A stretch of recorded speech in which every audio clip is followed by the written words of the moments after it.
Bom dia, boa noite, boa tarde, seja lá a hora que vocês estão ouvindo. Meu nome é Diana Assunção e esse é o podcast Feminismo e Marxismo do Esquerda Diário e do Pão em Rosas.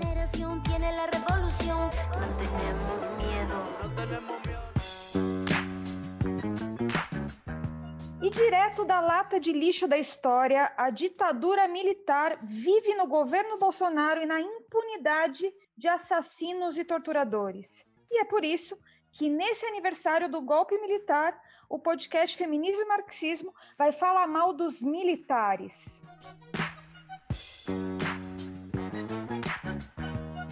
E para essa tarefa, a gente está aqui hoje com a professora Flávia Vale, de Minas Gerais. Dá um oi para a gente, Flávia. Oi, pessoal. E também com a Tatiane Lima, que é professora categoria O, aqui de São Paulo. Dá um oi para a gente, Tati. Oi, gente. E eu também queria agradecer ao companheiro Tiago Rodrigues, editor do Esquerda Diário, que assessorou o nosso episódio de hoje. Bom, então vamos lá.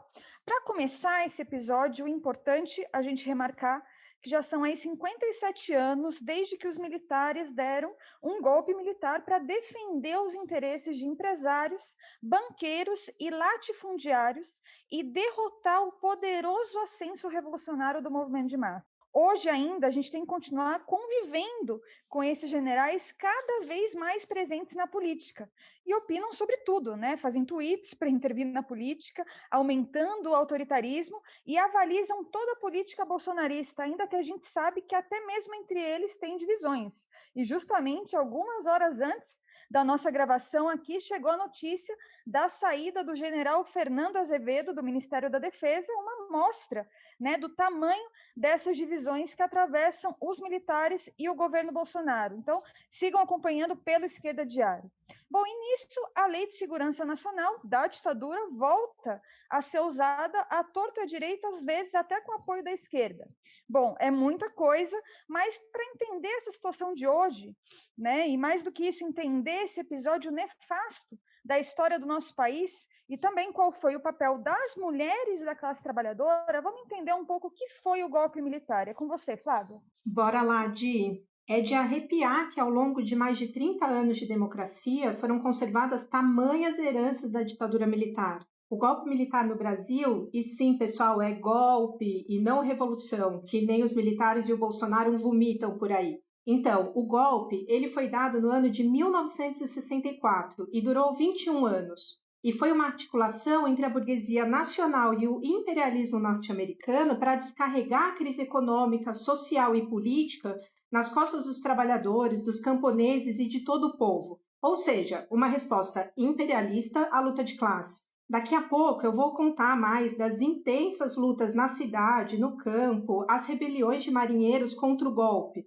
para a gente entender mais por que o golpe veio para esmagar essas lutas e impedir que no Brasil também tivesse uma vitória revolucionária como a da Revolução Cubana, né? Quando os trabalhadores e o povo expropriaram a burguesia e enxotaram as classes dominantes naquele país, depois de derrotar, né, a ditadura do Fulgêncio Batista no ano de 1959. A ditadura militar no Brasil, então, ela veio para derrotar as lutas de trabalhadores, dos camponeses e da população pobre. E isso foi feito com arroxo salarial, precarização do trabalho, desemprego e um verdadeiro massacre do movimento camponês que lutava pela reforma agrária. E também com a abolição das liberdades democráticas, censura artista e à imprensa, repressão à cultura negra, a perseguição e assassinato àqueles que se levantavam contra a ditadura, o agravamento do preconceito e da violência de gênero e racial, a perseguição e assassinato dos povos indígenas.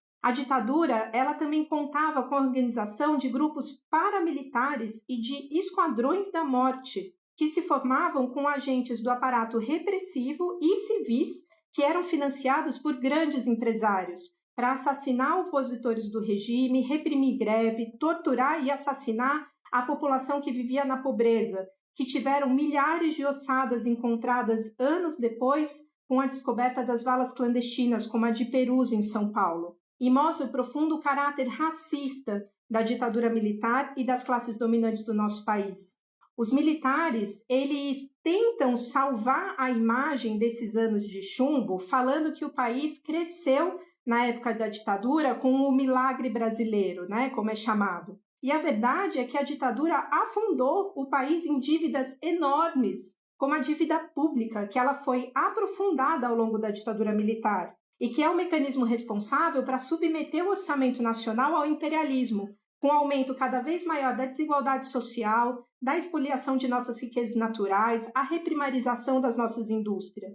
E vale dizer também que uma das bases de massas que os militares e as elites contaram para sua cruzada reacionária foi a articulação e mobilização de movimentos reacionários de mulheres. E como explica a Melinha Teles em um artigo seu, a Melinha ela é uma companheira que é militante feminista e foi também perseguida e torturada na época da ditadura, essas marchas pela família e pela liberdade, como eram chamadas, elas foram financiadas pelo governo dos Estados Unidos e tinham em suas lideranças mulheres de classe média, brancas, esposas de militares e empresários, eram católicas fervorosas, né? E que elas conseguiram massificar um discurso religioso e anticomunistas na classe média. Para quê? Para ajudar a tentar salvar o capitalismo e o patriarcado. E para isso tinha que esmagar a maioria das mulheres negras, trabalhadoras e pobres. Bom, uma amostra clara de que não adianta só ser feminista, né? Mas, lá, também acho que é importante apontar aqui que a realidade é que estava sim colocada, né, uma outra possibilidade de saída contra as classes dominantes que naquele momento se unificaram com os militares e com os Estados Unidos também para dar o golpe, como você muito bem relatou aqui agora no começo. Né? Tem um artigo que eu gosto muito e sugiro também a leitura de todos, que se chama O Processo Revolucionário que Culmina no Golpe de 64, do Daniel Matos e do Edson Salles. Tem disponível no Esquerda Diário também. Nele, os autores fizeram um estudo, inclusive para mostrar como a resposta à crise naquele momento podia levar, inclusive, a uma revolução no nosso país. Isso é muito importante remarcar. Heidi, eu gosto bastante desse artigo também, e esse período em especial, ele é muito apaixonante porque ele mostra a nossa história de verdade, que é a da luta de classes. Né? Para a gente ter ideia, só no campo, no ano de 1963, as chamadas ligas camponesas contavam com 500 mil afiliados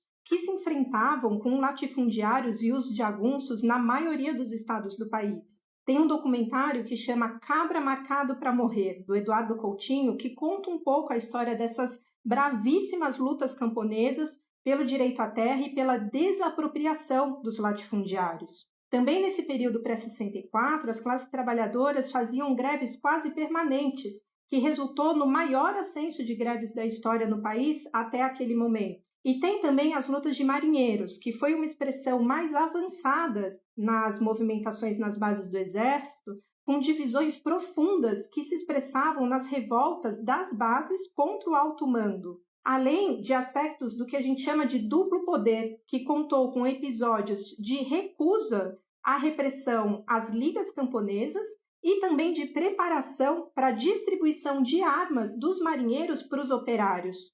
Ação que foi boicotada pelas direções de seus sindicatos, né? E a gente vê aí o papel das burocracias também, né? Porque se essas lutas elas não confluíram com uma resistência unificada contra o golpe, né, com a organização de comitês de autodefesa armados e uma greve geral política para enfrentar o golpe com métodos revolucionários, foi devido ao papel das principais direções dos sindicatos e das centrais sindicais, majoritariamente o PCB stalinista e o PTB, que atuaram no seio desses movimentos para canalizar a luta para o apoio ao João Goulart contra uma saída revolucionária. Eu gosto muito de fazer esse resgate porque tem gente que diz que o golpe era inevitável. E, na verdade, quando a gente conhece essa história, a gente vê que sim, a classe trabalhadora e os povos oprimidos poderiam sim ter derrotado o golpe militar através de uma ação revolucionária. Com certeza, Flávia.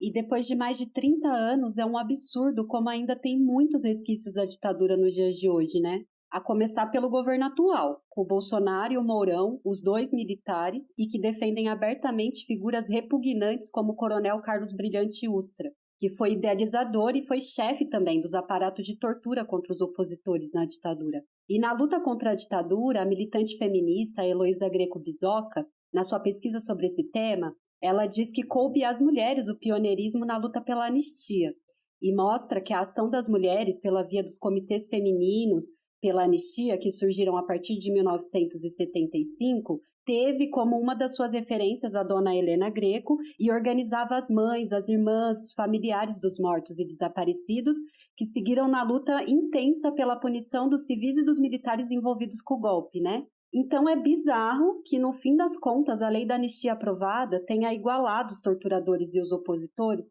permitindo que os ditadores pudessem seguir livres e impunes. O próprio caso do Ustra é bem emblemático, porque só em 2008 ele foi condenado em primeira instância e associado à prática de tortura. 2008, olha quantos anos depois. Mas, inclusive, ele seguiu recorrendo e até 2014 ele ainda não tinha sido reconhecido oficialmente como um torturador. Além de que, pasmem vocês, a votação que teve naquele ano no STJ sobre isso teve 2 votos favoráveis a esse ditador. 2 dos 5 votos dos juízes favoreciam o Ustra, que no fim das contas morreu impune em 2015. E como já foi bastante discutido, né, aqui no podcast, nos episódios anteriores, desde 2016 a gente está sob um regime de um golpe institucional autoritário que manipulou as eleições e permitiu a ascensão do Bolsonaro e desse seu governo, né, de ataques profundos aos trabalhadores. Ainda que é importante lembrar também, né, gente, que nem o plano golpista e nem o maior objetivo, que é lançar esses ataques contra a nossa classe, são exclusividades do Bolsonaro. Eles também são defendidos pelas outras instituições do regime, como o Congresso, o STF, tudo para atender os grandes capitalistas. E é nesse cenário autoritário da política nacional que tem uma outra lei que também é herdeira direta da ditadura e que sempre é usada contra os trabalhadores e os movimentos sociais, que é a famosa Lei da Segurança Nacional, né, que a Di falou no começo. Ela foi promulgada já ali no final da ditadura, em 1983, e nos últimos dias a gente viu na prática o autoritarismo dessa lei, já que ela veio sendo evocada pelo governo Bolsonaro em plena pandemia para perseguir os opositores e que com razão estavam criticando o negacionismo, né, da política assassina que fez o Brasil chegar a mais de 300 mil mortes por Covid-19. E a gente também viu, né, o próprio STF usar essa mesma lei para decretar a prisão daquele reacionário do Daniel Silveira, né, aquele bolsonarista asqueroso que quebrou a placa de homenagem a Marielle Franco lá no Rio de Janeiro. E é por isso que enfrentar essa lei de segurança nacional significa enfrentar não apenas o Bolsonaro, mas todo o regime do golpe. E isso só seria possível com a força da luta dos trabalhadores. Só os trabalhadores podem impor uma nova constituinte com a força da sua luta que seja livre, sem a tutela dos militares, que seja soberana, não só para derrubar essa lei, como também para derrubar todos os resquícios da ditadura e impor, além da verdade, também a justiça, revogar cada um dos ataques desferidos contra nós mulheres e a nossa classe. Sim, Tati, importante você ter remarcado isso. Eu já queria também deixar anunciado aqui que o podcast Feminismo e Marxismo, junto com o Esquerda Diário, está sendo parte de uma forte campanha pela revogação dessa lei de segurança nacional, pela retirada de todos os inquéritos que estão abertos nesse momento, né? Enfim, o governo utilizando essa lei reacionária, essa lei da ditadura, é uma luta que a gente está levando aí também. E, bom, para comentar também alguns elementos, né? A Tati trouxe aqui tanto o elemento, né, da presença dos militares no governo, quanto a necessidade de levantar, né, de lutar por uma Assembleia Constituinte livre e soberana. E eu acho que isso é importante, inclusive, porque as propostas do PT e de setores da esquerda, né, de defender um impeachment, nesse momento, levaria ao poder um general que, como você bem pontuou, defende a ditadura militar e o golpe militar.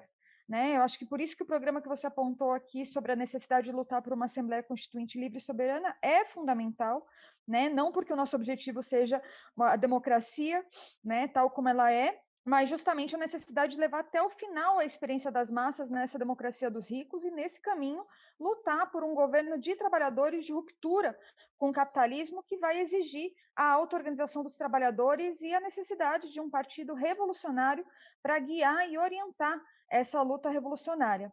Né? Então, inclusive, aqui já falando em auto-organização, né, a gente fez esse episódio para poder falar sobre o golpe militar no Brasil, mas, como a Flávia também já tinha apontado, o golpe tinha objetivos claros e não foi sem resistência. Né? Então, conta para a gente, Flávia, como que foi a resistência, a auto-organização aí para enfrentar a ditadura?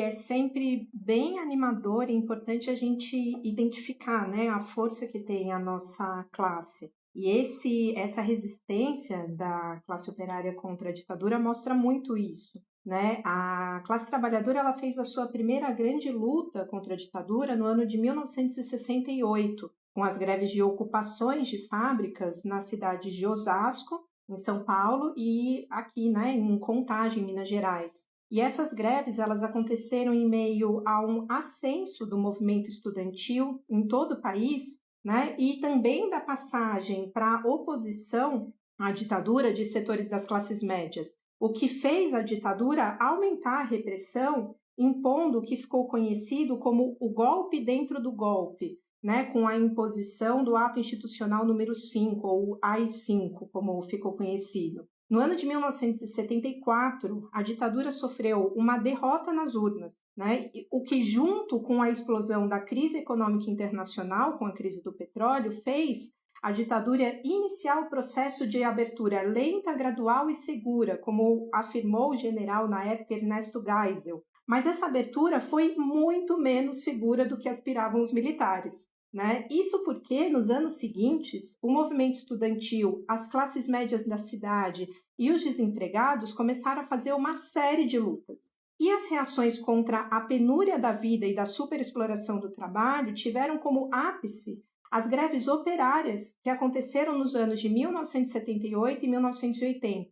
Eu quero falar primeiro um pouco mais das greves de Osasco e Contagem, de 68, né, que foi quando os operários entram em cena em greves e ocupações de fábricas, enfrentando a ditadura militar e as classes dominantes. No início daquele ano, as perdas salariais, para a gente ter uma ideia, elas atingiam 40% dos salários. E as greves, elas surgiam junto com o ascenso do movimento estudantil, em que os estudantes saíam às ruas aos milhares, né, como a marcha conhecida dos 100 mil no Rio de Janeiro, em resposta à chamada Sexta-feira Sangrenta, em que 28 pessoas foram assassinadas pelas mãos de agentes da ditadura e que as versões oficiais, de maneira ridícula, falam de apenas 3 mortes, né? E que aconteceram em protestos contra a repressão à prisão de estudantes. E mostrava a potência da aliança explosiva que tem entre a juventude e a classe trabalhadora, né? E foi daí que se ergueu o grito de guerra abaixo à ditadura. Por isso, os militares e as classes dominantes fizeram uma fortíssima repressão para interromper o desenvolvimento dessa aliança operária estudantil.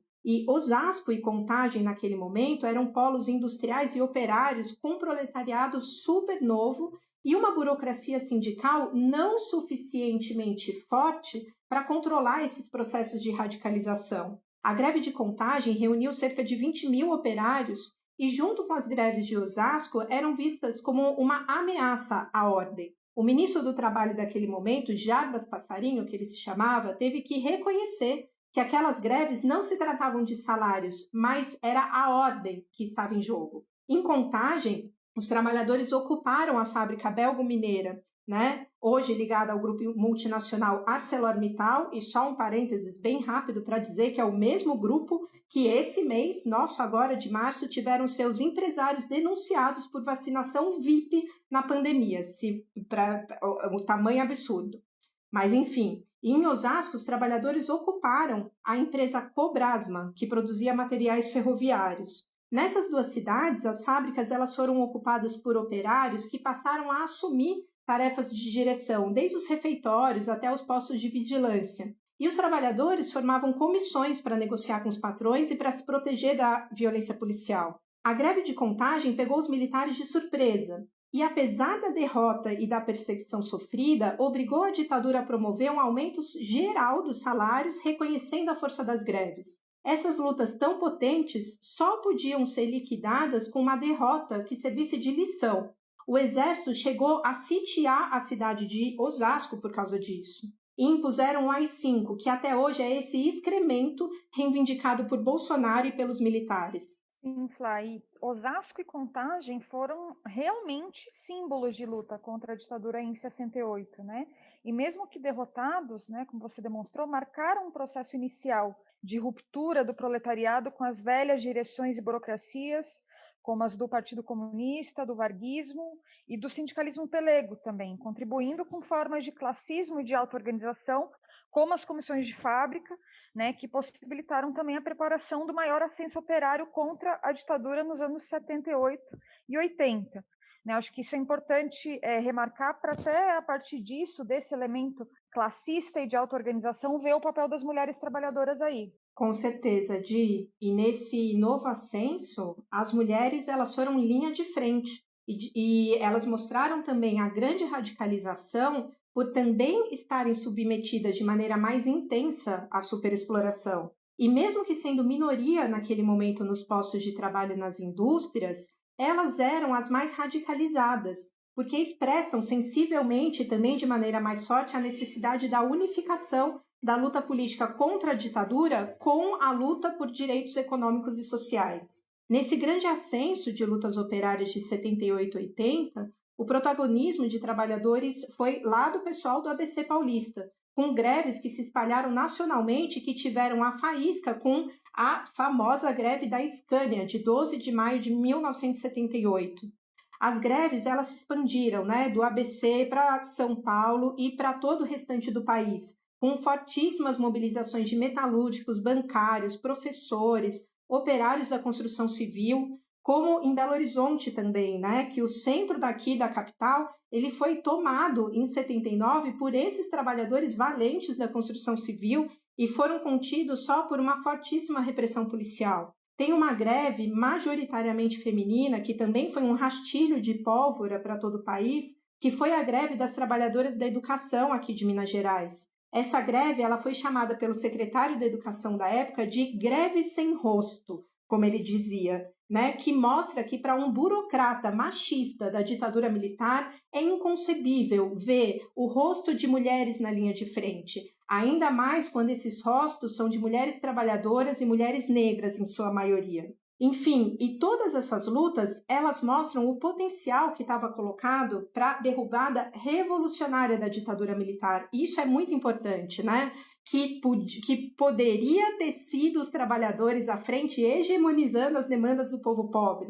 Mas essas lutas, elas também contaram com a ação de burocracias como do PCdoB, PCB e do MR8, que terminaram aderindo ao grupo dos sindicalistas pelegos, que eram atrelados à ditadura, porque eles tinham a definição absurda de que a desestabilização provocada por essas greves favorecia a aladura dos militares. Olha que absurdo. E essas direções, que tinham sido incapazes já de articular o enfrentamento ao golpe de 64, que nem a gente estava conversando aqui antes, elas foram superadas pelo ascenso operário de 78. Né? E setores de massas buscavam se expressar politicamente na luta pela construção do PT. E estava na ordem do dia o objetivo de construir uma greve geral até a derrubada revolucionária da ditadura. E Lula e os seus aliados, inicialmente, eles eram contrários à formação do PT, né? E eles aderiram e encabeçaram essa proposta para não perder o controle do novo movimento operário que emergia, né? Para desviar essa potencialidade revolucionária. E entre 78 e 80, evitaram que as greves econômicas do ABC, que objetivamente desafiavam a ordem, se transformassem em greves abertamente políticas pela derrubada da ditadura e ponto de aglutinação de todas as greves em curso. Lula e os chamados sindicalistas autênticos, eles custaram a controlar a espontaneidade operária, né, com a desarticulação de greves, dos piquetes, das comissões de fábricas, e buscaram a garantir uma engrenagem de conciliação de classes para o processo de redemocratização pactuada com os militares, ainda que fosse em termos diferentes daqueles defendidos pelas correntes stalinistas, mas buscando pactuar um regime que preservasse os militares, mas que aceitasse a existência de um partido de trabalhadores com representação parlamentar. Depois do desvio desse grande ascenso operário pelas burocracias sindicais e políticas que deram origem ao PT, os pobres urbanos e desempregados das cidades foram sujeitos de novas mobilizações, que marcaram uma inflexão para mais uma possibilidade de derrota da ditadura pela luta de classes. Né? O Tiago Rodrigues, que contribuiu aqui para o nosso episódio também, ele escreveu um artigo que chamou Ascenso Operário e a Transição Conservadora, que lá mostra como no ano de 1983, no auge da crise econômica, as manifestações selvagens e violentas de desempregados e trabalhadores ambulantes que começaram em São Paulo e no Rio de Janeiro, com distúrbios, saques, foram isoladas pelas burocracias sindicais e com o PT atuando para evitar que a situação saísse do controle. Foram muitas possibilidades, gente, de derrubada revolucionária da ditadura, o que mostra a força da nossa classe junto às mulheres, negros, indígenas, LGBT. Ainda mais agora, quando a gente se prepara para momentos novos da luta de classes, né? Considerando que a gente vive uma crise social, política, econômica e sanitária de proporção histórica de todos esses momentos que a gente está conversando aqui hoje. Flá, e essas lições são realmente muito importantes, né? Acho que para mostrar principalmente o papel das direções nesse tipo de processo e a força que pode ter a classe operária organizada, né? E com as mulheres na linha de frente, como a Flávia mostrou também. Né? Aqui a gente não tem como abordar a luta das mulheres na ditadura sem ir em cheio na história de resistência da nossa classe. Né? Essa é a leitura marxista para pensar a necessidade de uma luta revolucionária, né, que naquele momento foi desviada. Né? Mas, bom, Tati, eu queria também que você desse uma aprofundada ainda mais no papel das mulheres na ditadura. Sim, Di. Vou tentar, então, dar uma aprofundada aqui sobre a importância que teve o papel das mulheres, né? Já que, inclusive, pesquisando mais, estudando aqui pro episódio, deu para ver que a historiografia oficial é muito escassa. Inclusive, na maioria das obras clássicas, a presença das mulheres enquanto sujeitos da luta contra os ditadores é vista muitas vezes somente pela ótica das suas relações amorosas ou é diretamente ocultada mesmo. E assim, olhando para aquele momento, né, para aquele cenário, dá para ver o quanto a ideologia do regime era totalmente repressora às mulheres, impondo valores morais onde a única aspiração permitida era se casar, se submeter aos maridos ou a outras figuras masculinas da família, ter filhos, ter controlado a sexualidade e, claro, não participar da vida pública. Mas a subversão das mulheres, né, felizmente, como historicamente a gente sempre viu, foi muito além. Elas se rebelaram, inclusive, contra visões atrasadas que tinha no movimento revolucionário daquele momento, onde elas eram vistas como inferiores aos homens, como acontecia com muitos dos grupos que tinham tradição stalinista. E do outro lado da trincheira também havia mulheres, né, como a Flávia bem colocou aqui pra gente já. Elas eram ligadas principalmente à alta classe média e à burguesia, que também queria assegurar seus interesses de classe naquele momento. Esse foi o caso, por exemplo, das várias organizações femininas que se uniram com a Igreja Católica para realizar as marchas, né, que a Flávia falou também, as marchas da família com Deus pela liberdade, que fortaleceram muito o golpe em março de 1964. E assim, para pensar também o papel das mulheres, é importante ver, além do que a Flávia já pontuou, né, que além desses impactos econômicos, como o aumento da carestia de vida promovido pela política de arroxo salarial dos ditadores em favor dos capitalistas, também tiveram enormes impactos sociais e mesmo os atentados contra os direitos humanos, né, que a Flá também pegou no começo, afetaram muito fortemente as mulheres. No relato da Elizabeth Teixeira, nesse filme que a Flá citou, O Cabra Marcado para Morrer, do Eduardo Coutinho, ela fala com desdém, abre aspas, eu vejo ódio na cara do latifúndio. Para onde eu passo, eu ouço resmungar, eu vejo a ira tirana que eles estão de mim.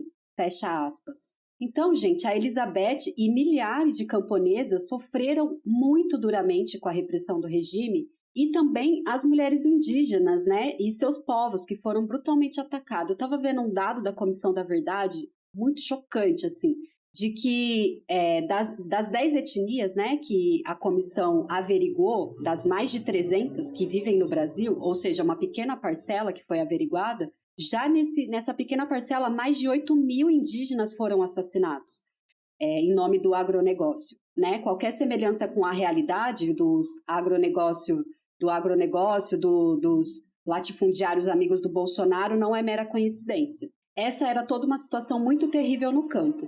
E nas cidades, né, nos porões da ditadura, as mulheres também sofreram com torturas especiais, que eram planejadas e executadas certamente pelo DOPS e pelo DOI-CODE. E dá para a gente ter uma noção dessa brutalidade quando a gente vê os depoimentos, né, que tem nos documentários, nos filmes e também nos livros, como um livro que mostra bastante o relato de várias mulheres, chama Luta, substantivo feminino, Mulheres Torturadas, Desaparecidas e Mortas na Resistência à Ditadura, que foi organizado pela Tatiana Merlino e pelo Igor Orreda, com base nos relatos mesmo da Comissão da Verdade. E até hoje é um absurdo o quanto os números reais mesmo dos mortos, torturados e desaparecidos são minimizados pelos ditadores e também pelos dados oficiais, né? E no caso dessas valas clandestinas, como a de Perus, né, que foi citada aqui, foi descoberta em 1990 e sozinha tinha mais de 1.000 ossadas, com algumas inclusive já sendo identificadas com os desaparecidos, né, da ditadura. Essa análise foi totalmente postergada por mais de 20 anos, não por um acaso, pela influência mesmo desses ditadores na política atual, né, junto aos seus aliados. Um horror, né, um verdadeiro horror. E, bom, essa marcha aí em defesa da família, será que a Damares estava nessa? Né? É possível, né? De tudo se espera dessa ministra. Já estava lá. Bom, e, gente, esse episódio, eu acho que ele deixa claro que o golpe militar foi um momento nefasto da nossa história, né? Que a gente nunca pode esquecer.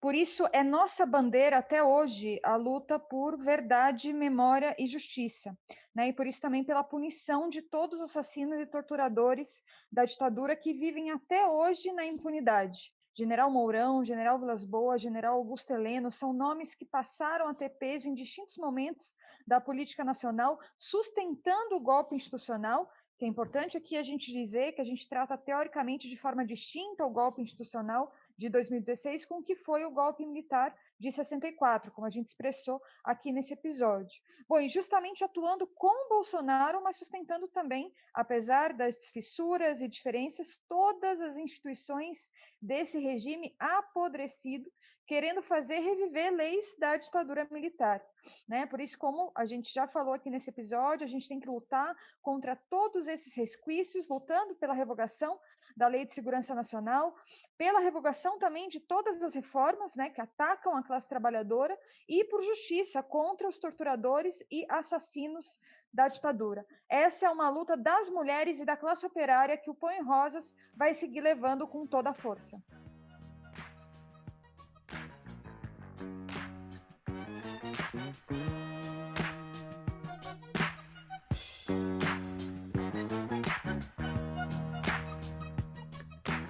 Bom, gente, muito bom esse resgate aí, direto da lata de lixo da história, né? Mas é para manter viva a nossa luta contra a ditadura aqui no Brasil, né? Então, eu quero agradecer a Flávia, obrigada pela participação. Valeu demais, Di, Tati e toda a equipe do podcast aqui, Feminismo e Marxismo. Obrigada, Flá. E obrigada também, Tati, pela participação. Valeu, Di, valeu, Flávia, valeu, ouvintes. Adorei estar aqui mais uma vez nesse podcast maravilhoso que eu amo.